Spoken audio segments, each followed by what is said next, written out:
We're flying through the paint application with our cut and roll on this bedroom, and this is a great illustration of what I talk about with order of operations for our painting project and interior painting.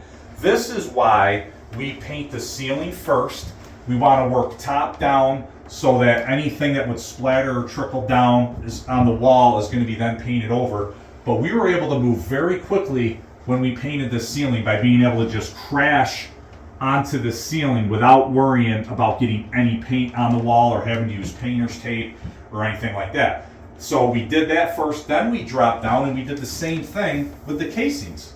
Colin painted all these casings pretty darn quickly yesterday, and because he wasn't worried about this cut line, he was able to crash this edge and get it painted. Now you want, when you're crashing the edges, what he has here is perfect. What we don't want is big, heavy sags, runs, or hard edges, because that texture will show through the paint. All we have here is just the discoloration from the white. When we put 2 coats of this wall paint over the top of that, it's going to hide it perfectly, and it's going to look outstanding. Now that we got the ceiling and the upper trims done, now we're going to go through and we're going to paint the walls, and we've already been through a lot of the walls on here. We're going to finish this last wall.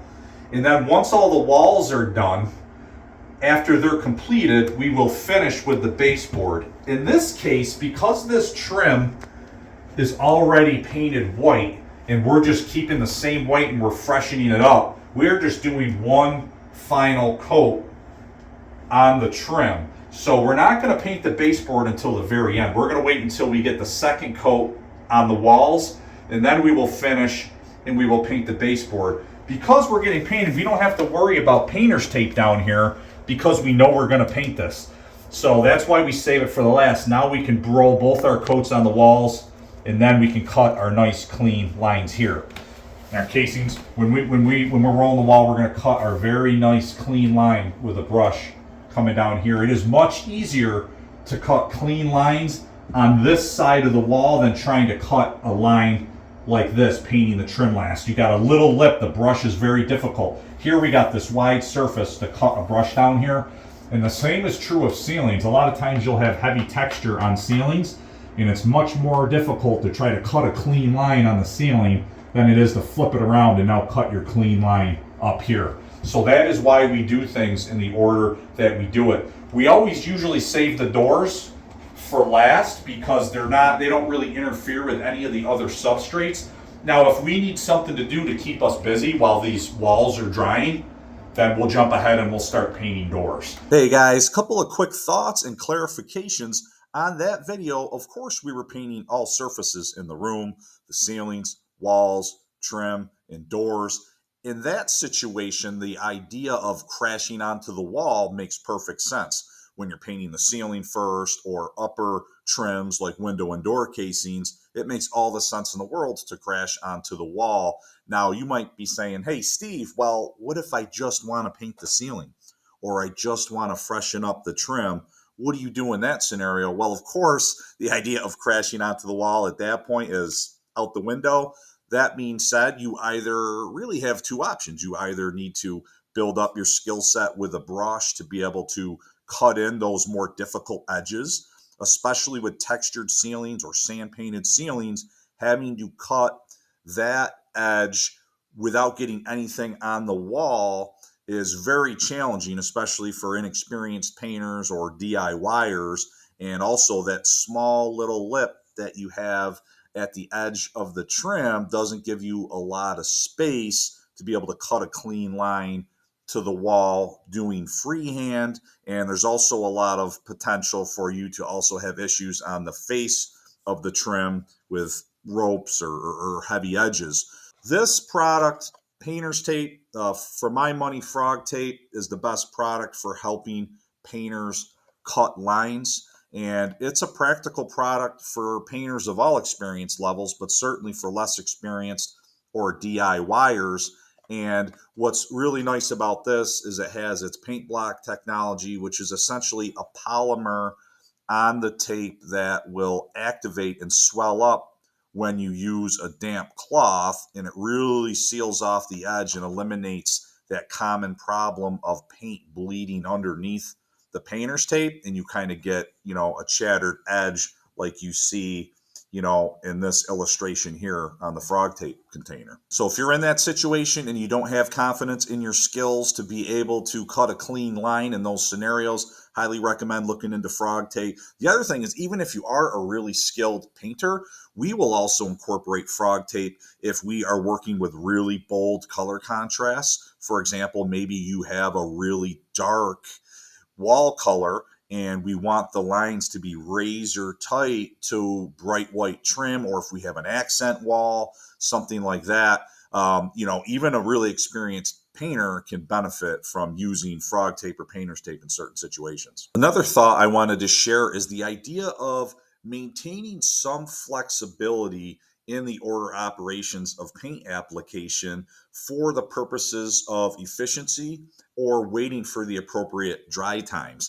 There is a difference between when a product is visibly dry to your eye or it's dry to the touch versus what the factory recommended recoat times are. So you need to be careful when you're working on smaller projects and you're trying to stay efficient and keep things moving, that you're not recoating things too quickly because, I need to get the ceiling done before I can paint the walls, and I need to double coat the ceiling, or I need to double coat the window casing before I can paint the wall. And hey, in a perfect scenario, that's great. But, if you're on a job where maybe you're painting 3 rooms, for example, well, you can kind of bounce from room to room and work on the ceilings, and you can have the appropriate amount of dry time before you move on to next steps. But if you're just painting 1 room, for example, well, then you can either just accept the fact that you need to take a break from the project and allow the proper dry time, or you can be strategic in the way you bounce around and do other things in the room while something is drying. An example of this is if you are painting 2 coats on the ceiling, for example, well, you can go ahead and say you're doing 2 coats on the ceiling and 2 coats on the trim. Well, you can go ahead and put the first coat on the trim. As long as you're not putting final coats on lower surfaces before you're done with what's ahead, then you're fine to move around. Same thing with the walls. If you're crashing window trim, window casing, for example, onto the walls, and then you need to wait for all that to dry appropriately before you double coat it, well, you can jump ahead and move on to the first coat of the walls. Just know that when you do the second coat on the window casing, you're not going to be crashing onto the wall the same way you would on the first coat. You need to kind of either cut that edge or just kind of face off the casing and not make a mess of the first coat of wall paint you did. Yeah, you're going to cover it up again, but that one additional coat may not be enough to cover up bright white trim paint that you crashed onto the wall. So it's all a matter of being smart, allowing for appropriate dry times, trying to stay as efficient as possible, following the guidelines of the order of operations, but knowing when it's appropriate to kind of go outside that box to keep everything moving efficiently. What we have done here is we have spot primed these major repair areas. And in this case, we primed it with the paint. We're using a high quality self-priming interior paint to where we can just spot prime directly with that. You could also spot prime with any sort of waterborne primer like Zinsser 123 or All Prime, Smart Prime. You have Kills 3. There's Sheetrock primers. There's a lot of great primers out there. And the real reason we're doing this is because we want to seal off the porosity of the repair that was fixed with joint compound is kind of soft and smooth. The surrounding wall areas are sealed off with a harder paint film.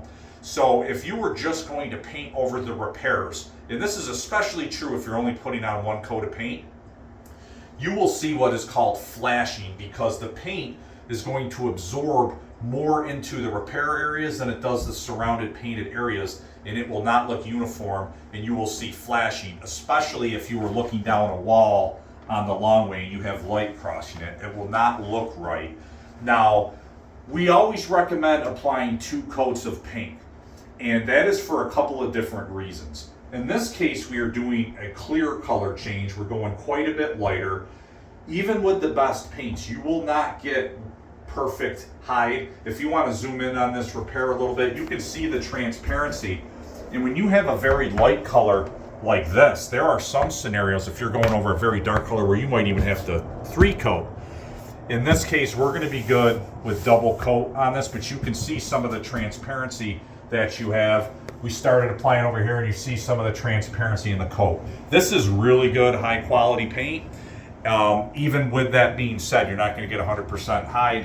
When you put a second coat, you also are going to build up the film, and you're going to have a little bit more durability and washability in the paint because you have built up the mill thickness of the paint. It's difficult to build up paint thickness with a roller versus if you were spraying, so that's why 2 coats is almost always recommended. If you are doing an exact color over color and it's a relatively fresh paint job you're going over, then you can definitely only do 1 coat. If you are going to do just 1 finish coat, spot priming the repairs like this before you paint the whole wall at one shot is very, very important. So there you have it, guys. I appreciate you watching the video. I hope you found it helpful. And if you're interested in more content like this, then give us a thumbs up, hit the subscribe button. We have a lot more similar content like this on the channel. You will find that we have a series dubbed the Paint Trainer series, and we have a video in there which you can find right here that takes an even deeper dive into this concept of order of operations on an entire paint job, where we take a look at things like surface preparation and repair, cleaning up after yourself, job site protection, setting up, and incorporating all these various tasks in this idea of what's the best order of operations on an entire paint job. Or if you want to sharpen your skills on the paint application process and learn more about working with a paintbrush or a paint roller, we have plenty of content on those matters as well. So thanks for watching and happy painting.